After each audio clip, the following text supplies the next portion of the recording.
तो हम लोग अगले क्वेश्चन पर आते हैं। वेलोसिटी वाला क्वेश्चन करते हैं। अगर मिरर रखा हुआ है, ये एक ऑब्जेक्ट है जिसका मिरर से डिस्टेंस 30 सेंटीमीटर है और इस ऑब्जेक्ट का वेलोसिटी इस डायरेक्शन में 5 मीटर पर सेकेंड है। इस ऑब्जेक्ट का डिस्टेंस यहां से 30 सेंटीमीटर था, उस समय वेलोसिटी 5 मीटर पर सेकेंड है। तो इमेज का वेलोसिटी कितना होगा? ये फर्स्ट पार्ट है कि ऑब्जेक्ट का वेलोसिटी हम इधर लिए, सेकेंड पार्ट में ऐसे लेंगे, थर्ड पार्ट में ऐसे लेंगे। तो इस क्वेश्चन का 3 पार्ट हो जाएगा। ये पोल है, इसका फोकल लेंथ 10 सेंटीमीटर है। तो फर्स्ट पार्ट में ऑब्जेक्ट का वेलोसिटी इस डायरेक्शन में है, पोल के तरफ, अलोंग प्रिंसिपल एक्सिस। तो ये डायग्राम आप ड्रॉ करिए और लिखिए फाइंड वेलोसिटी ऑफ इमेज। ऐसा क्वेश्चन आप लेंस में कर चुके हैं। लेंस में जैसे किए थे बिल्कुल यहां पर भी वैसे ही करेंगे। ऑब्जेक्ट का डिस्टेंस दिया हुआ है और उसके डिफरेंशिएशन को ऑब्जेक्ट का वेलोसिटी कहेंगे। इमेज का डिस्टेंस इस फॉर्मूला से निकाल सकते हैं। तो इस वाले फॉर्मूला को डिफरेंशिएट करिए, 1/v प्लस 1/u 1/f। इसको डिफरेंशिएट करना है।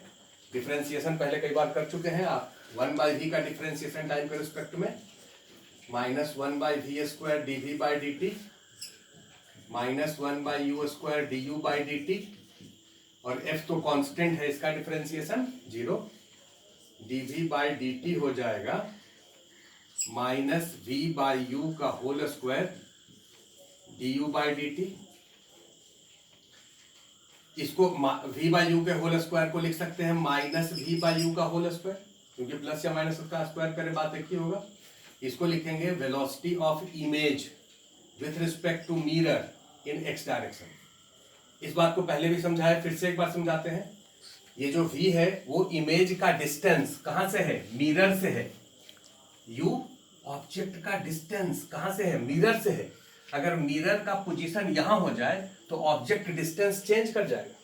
इसका मतलब u का जो डिफरेंशिएशन होगा ये वेलोसिटी ऑब्जेक्ट का ग्राउंड फ्रेम में नहीं होगा, मिरर के फ्रेम में होगा। सो दिस इज माइनस, ये है मैग्निफिकेशन, -v/u मैग्निफिकेशन का फार्मूला होता है m स्क्वायर। ये होगा velocity of object with respect to mirror in x direction. Lens के केस में यहां पर प्लस आता है क्योंकि यहां माइनस होता है और मिरर के केस में यहां माइनस आता है। ये वाला टर्म तो हमेशा पॉजिटिव होगा। अब ये एक वेक्टर है, ये भी वेक्टर है। इस वेक्टर का जो डायरेक्शन है इस वेक्टर के अपोजिट डायरेक्शन में होगा। मतलब अगर ऑब्जेक्ट इधर मूव कर रहा है तो इमेज को अपोजिट डायरेक्शन में मूव करना चाहिए। इस फॉर्मूला से आप कह सकते हैं। अब इसको हम एक बार और अगर ब्रेक कर दें तो इसको लिखेंगे velocity of image in x direction, velocity of mirror in x direction equal to -m square velocity of object in x direction, velocity of mirror in x direction. अब ऑब्जेक्ट का पोजीशन 30 सेंटीमीटर है तो image का position कहां पर होगा? ये पिछले क्वेश्चन में हम लोग कैलकुलेट किए थे। पिछले क्वेश्चन में इसको कैलकुलेट किए थे तो इमेज का पोजीशन कितना आया था? बोलो 15 सेंटीमीटर आया था। मैग्निफिकेशन कितना होगा? -½ होगा। ये भी कैलकुलेट कर चुके हैं। अब इसमें रख दीजिए velocity of image in x direction निकालना है, माइनस वेलोसिटी ऑफ मिरर अभी 0 है, minus m square 1/4 velocity of object. Object का वेलोसिटी क्या लिखोगे? 5i। Velocity of mirror 0। तो velocity of image in x direction कितना हो गया? -5/4i। -5/4 का मतलब इमेज इस डायरेक्शन में मूव करेगा और कितने वेलोसिटी से? 5 मीटर पर सेकेंड। इस क्वेश्चन का सेकंड पार्ट पर अब आते हैं। सेकंड पार्ट में ये जो ऑब्जेक्ट है इसका वेलोसिटी अगर इस डायरेक्शन में दिया रहता 5 मीटर पर सेकेंड, इधर के तरफ दिया हुआ नहीं रहता अगर इधर 5 मीटर पर सेकेंड दिया रहता तब इमेज का वेलोसिटी कितना होता। क्वेश्चन सेम है, फाइंड वेलोसिटी ऑफ इमेज। आप सेकंड पार्ट इस क्वेश्चन का ऐसे लिखिए, डायग्राम ऐसे बनाइए, ऑब्जेक्ट का वेलोसिटी ऊपर दिखाइए।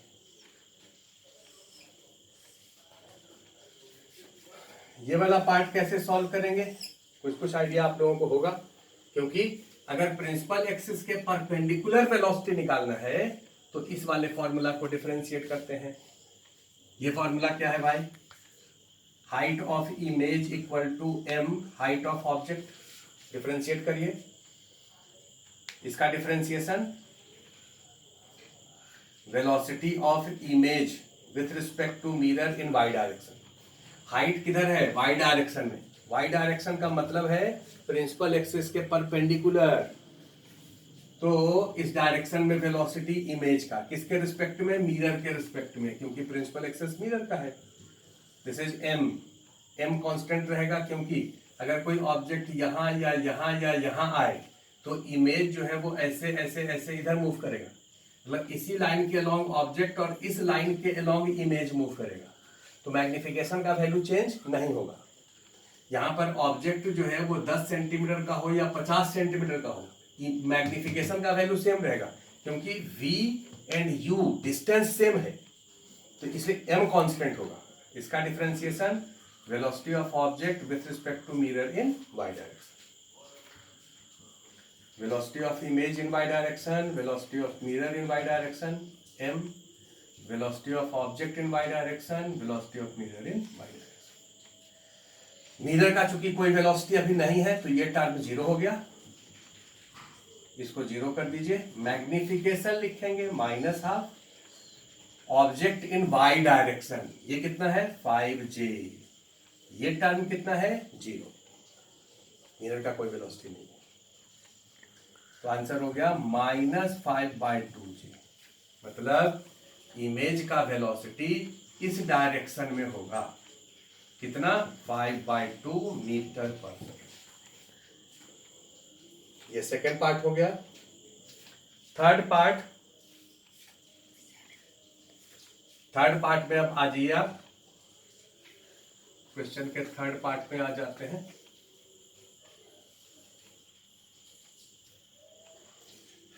कि ऑब्जेक्ट का वेलोसिटी इस डायरेक्शन में है 5 मीटर पर सेकेंड, ये एंगल है 37 डिग्री, और मिरर का वेलोसिटी, ये मिरर भी सपोज मूव कर रहा है, मिरर का वेलोसिटी इधर है 5 मीटर पर सेकेंड, ये एंगल है सपोज 53 डिग्री। तो आपको बताना है कि इमेज का वेलोसिटी कितना होगा। तो बढ़िया से थर्ड पार्ट को आप पहले डायग्राम ड्रॉ कर लीजिए। ये है third part, find velocity of image. Diagram ये है, डायग्राम में ही क्वेश्चन लिखा हुआ है, ये सिचुएशन दिया है और आपको इमेज का वेलोसिटी निकालना है। सबसे पहला स्टेप है कि ऑब्जेक्ट का जो वेलोसिटी है उसका दोनों कंपोनेंट पहले निकाल लो। इस डायरेक्शन में ऑब्जेक्ट वेलोसिटी कितना होगा 5 cos 37। हालांकि इस क्वेश्चन को आप ट्राई कर सकते हैं, पहले अपने ट्राई करिए, अटेम्प्ट करिए, वीडियो को पॉज करके, और अटेम्प्ट करने के बाद जब कंप्लीट हो जाए तब फिर वीडियो को देखिए आपका आंसर मिल रहा है कि नहीं मिल रहा है, वो प्रोसेस सही है कि नहीं। 5 का इधर कंपोनेंट 5 cos 37, और cos 37 कितना होता है 4/5, तो ये हो गया 4 मीटर पर सेकेंड, और इस डायरेक्शन में वेलोसिटी कितना होगा 3 मीटर पर सेकेंड। उसी तरह से मिरर का वेलोसिटी इधर 5 है, तो इस डायरेक्शन में मिरर का वेलोसिटी कितना हो जाएगा 5 cos 53, और cos 53 होता है 3/5, तो 3 मीटर पर सेकेंड, और इस डायरेक्शन में मिरर का वेलोसिटी 4 मीटर पर सेकेंड। अब अगर x डायरेक्शन में इमेज का, ये जो ऑब्जेक्ट है इस ऑब्जेक्ट का इमेज तो यही बनेगा। इमेज कैसे निकालेंगे, तो इसी फॉर्मूला से, भाई ऑब्जेक्ट डिस्टेंस दिया है 30, इमेज डिस्टेंस कितना होगा 15, ये निकाल चुके हैं। मैग्निफिकेशन कितना होगा -8। अब ये जो इमेज है उस इमेज का इस डायरेक्शन में वेलोसिटी प्रिंसिपल एक्सिस के अलोंग निकालना है, तो ये वाला फॉर्मूला यूज करेंगे। और प्रिंसिपल एक्सिस के परपेंडिकुलर निकालना है तो ये वाला फॉर्मूला यूज करेंगे। फॉर्मूला आपके पास लिखा हुआ है तो इसमें रख देते हैं।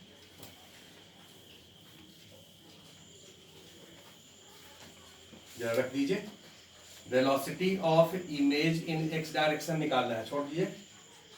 Velocity of mirror in x direction, mirror का वेलोसिटी एक्स डायरेक्शन में इधर के तरफ तो 3 है, तो 3 माइनस आई, इसका होगा 1/4।